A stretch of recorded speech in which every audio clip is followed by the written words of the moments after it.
వృద్ధాప్యంలో ఒక తండ్రిని ఎలా చూస్తామో అదే రేపు మన పిల్లలు మనల్ని చూస్తారు. ఒక ఊరిలో రమణయ్య అనే పెద్దాయన ఉండేవాడు. ఆయన కొడుకు, కోడలు, మనవడు పట్నంలో ఉండేవారు. కొంతకాలం గడిచిన తర్వాత రమణయ్య వయసు మీద పడడంతో ఒంటరిగా ఉండలేక చివరి రోజులు వెలిబుచ్చటానికి పట్నంలో కొడుకు దగ్గరికి వెళ్ళాడు.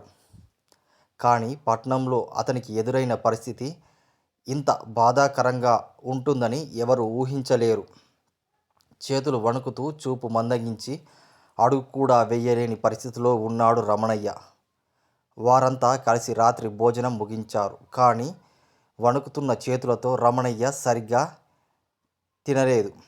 ఇది చూసిన కొడుకు గుండె కరిగిందా లేదా మరింత కఠినమైందా? అతను చెంచాతో తీసుకుని బఠానీ గింజలు కిందపడి పోసాగాయి. పాల గ్లాసు చేత్తో పట్టుకుంటే అందులో పాలు కిందపోతూ ఉన్నాయి. అతని ప్రవర్తనలో అతనికి, అతని కొడుకు, కోడలుకు విసిగిపోయారు. వాళ్ళు తీసుకున్న నిర్ణయం రమణయ్యకు పూర్తిగా ఒంటరిగా మార్చేసిందా? మనం ఈయన విషయంలో ఏమైనా చెయ్యాలి అన్నాడు కొడుకు. ఆయన అసహ్యంగా తినడం, నేలపై ఆహార పడవేయడం నాకు జుగుప్స కలిగించింది అన్నది కోడలు. అంతే. ఇద్దరూ కలిసి ఇంట్లో ఒక మూలన ఆ ముసలాయనను ఉంచారు.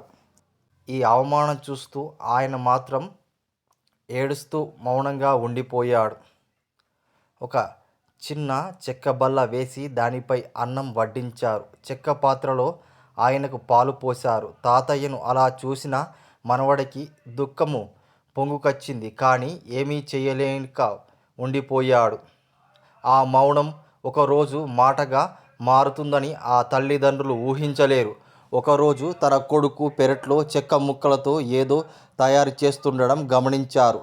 తల్లి, తండ్రి అతని దగ్గరికి వెళ్ళి చూశారు. బాబు, ఏం చేస్తున్నావు రా అడిగాడు తండ్రి.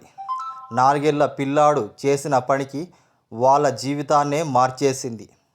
నీకు, అమ్మకు చెక్క పాత్ర తయారు చేస్తున్నాను నాన్న అని టకీమని బదులిచ్చి తన పనిలో మునిగిపోయాడు పిల్లాడు.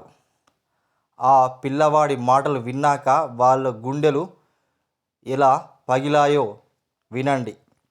4 ఏళ్ల కొడుకు మాటలకు కంగుతిన్న తల్లిదండ్రులు మారు మాట్లాడకుండా వారు కళ్ళలో నుంచి నీళ్లు జలజల రాలిపోసాగాయి. తమ తప్పు అర్థమైన తర్వాత వాళ్ళు చేసిన పనికి నిజంగా కన్నీళ్లు తెప్పిస్తుంది. తామెంతో పొరపాటు చేశామని గుర్తించిన వారు ముసలాయనని చేయి పట్టుకొని తమ డైనింగ్ టేబుల్ వైపు నడిపించుకొని వెళ్ళారు. తండ్రి వణుకుతున్న చేతిను తన చేతులతో ఆపి కొడుకే ఆయనకు తినిపించాడు. ఈ మార్పు చూసి ఎవరి ముఖంలో నిజమైన నవ్వు వచ్చింది తెలుసా? తన తల్లిదండ్రుల్లో మార్పు చూసిన 4 ఏళ్ల కుర్రాడికి. నవ్వుతూ భోజనం చేశాడు.